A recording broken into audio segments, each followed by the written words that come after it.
आप लेजी नहीं हैं। आपका ब्रेन एफर्ट से बचना सीख चुका है और न्यूरोसाइंस बताती है क्यों। इस वक्त जब आप ये वीडियो देख रहे हैं, आपके दिमाग में कुछ अजीब चल रहा है। आपका ब्रेन अभी डिसाइड कर रहा है क्या इसे देखते रहें या कुछ और आसान, कुछ इंस्टेंटली एंटरटेनिंग कर लें। ये कैलकुलेशन बहुत छोटा सा लगता है, लेकिन यही कैलकुलेशन दिन में हजारों बार होता है और धीरे धीरे यही आपकी जिंदगी की सबसे डेंजरस हैबिट बन जाता है। हम में से ज्यादातर लोग सोचते हैं कि हम लेजी हो गए हैं, हमारी विल पावर वीक है या हम डिसिप्लिन्ड इंसान नहीं है। लेकिन सच ये है, प्रॉब्लम आपकी पर्सनैलिटी नहीं है, प्रॉब्लम आपका ब्रेन सिस्टम है। अब एक सवाल सोचिए, अगर वही सिस्टम जो आज आपको हार्ड वर्क से दूर भगाता है, उसी सिस्टम को अगर पलट दिया जाए तो अगर डिसिप्लिन बोरिंग ना लगे बल्कि स्क्रोलिंग जितना एडिक्टिव लगे। ये कोई मोटिवेशन की बात नहीं है, ये न्यूरोसाइंस है। आपका ब्रेन एक बहुत सिंपल रूल फॉलो करता है। हर एक्शन से पहले वो एक ही सवाल पूछता है, best return on energy investment क्या है? कम एफर्ट और गारंटीड प्लेजर? ब्रेन कहता है यस। ज्यादा एफर्ट और अनसर्टन रिवॉर्ड? ब्रेन तुरंत ब्रेक लगा देता है। और इसमें आपकी कोई गलती नहीं है, ये कोई कैरेक्टर फ्लोर नहीं है, ये सर्वाइवल प्रोग्रामिंग है। हजारों साल पहले एनर्जी बचाना बराबर जिंदा रहना।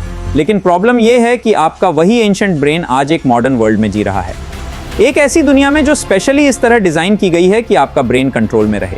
हर ऐप, हर नोटिफिकेशन, हर स्नैक, हर शॉर्ट वीडियो सब टीम्स ऑफ साइंटिस्ट ने मिलकर बनाया है ताकि आपके ब्रेन के एग्जैक्ट न्यूरल पैथवेज एक्टिवेट हों। आपका ब्रेन टूटा नहीं है, वो हैक हो चुका है। अब समझते हैं असल में हो क्या रहा है। आपके ब्रेन के अंदर एक छोटा सा हिस्सा होता है जिसे कहते हैं न्यूक्लियस अकम्बेंस।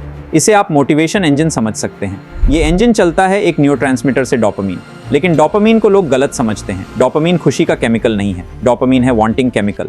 ये तब स्पाइक करता है जब आप किसी रिवॉर्ड की उम्मीद करते हैं ना कि तब जब वो रिवॉर्ड मिल जाता है। इसीलिए स्क्रोलिंग इतनी एडिक्टिव लगती है। हर स्वाइप पर आपका ब्रेन सोचता है अगला कुछ इंटरेस्टिंग हो सकता है और इसी एंटिसिपेशन में डोपामिन रिलीज होता रहता है। अब प्रॉब्लम यहाँ से शुरू होती है। जब आप दिन भर इजी डोपामिन लेते रहते हैं, रील्स, शॉर्ट्स, जंक कंटेंट, तो ब्रेन खुद को एडजस्ट कर लेता है। इस प्रोसेस को कहते हैं डाउन रेगुलेशन। मतलब क्या? मतलब आपके डोपामिन रिसेप्टर्स धीरे धीरे कम सेंसिटिव हो जाते हैं। अब वही चीज जो पहले एक्साइटिंग लगती थी, बोरिंग लगने लगती है। पहले क्या होता था? जैसे पहले किताब खोलते ही 20-30 मिनट निकल जाते थे, आप स्टोरी में खो जाते थे, टाइम का पता ही नहीं चलता था। अब क्या होता है? सिर्फ 2 पेज पढ़ते ही अचानक फोन याद आ जाता है, हाथ अपने आप जेब या टेबल की तरफ चला जाता है। ये आपकी गलती नहीं, ये आपके ब्रेन की नई वायरिंग है जो जल्दी जल्दी रिवॉर्ड मांगने लगी है। जो किताब पहले आपको खींच लेती थी, अब ओपन ही नहीं होती। वर्कआउट जो एनर्जी देता था, अब भारी लगत है। काम शुरू करना इंपॉसिबल लगता है। आप लेजी नहीं हो, आप डिसिप्लिन नहीं भूले हो, आप डोपामिन टॉलरेंस एक्सपीरियंस कर रहे हो, बिल्कुल किसी ड्रग की तरह। इसीलिए जो लोग सबसे ज्यादा टाइम सोशल मीडिया पर बिताते हैं, अक्सर वही लोग सबसे ज्यादा अनमोटिवेटेड फील करते हैं, क्योंकि उनका brain constant effort, less rewards expect करने लगता है।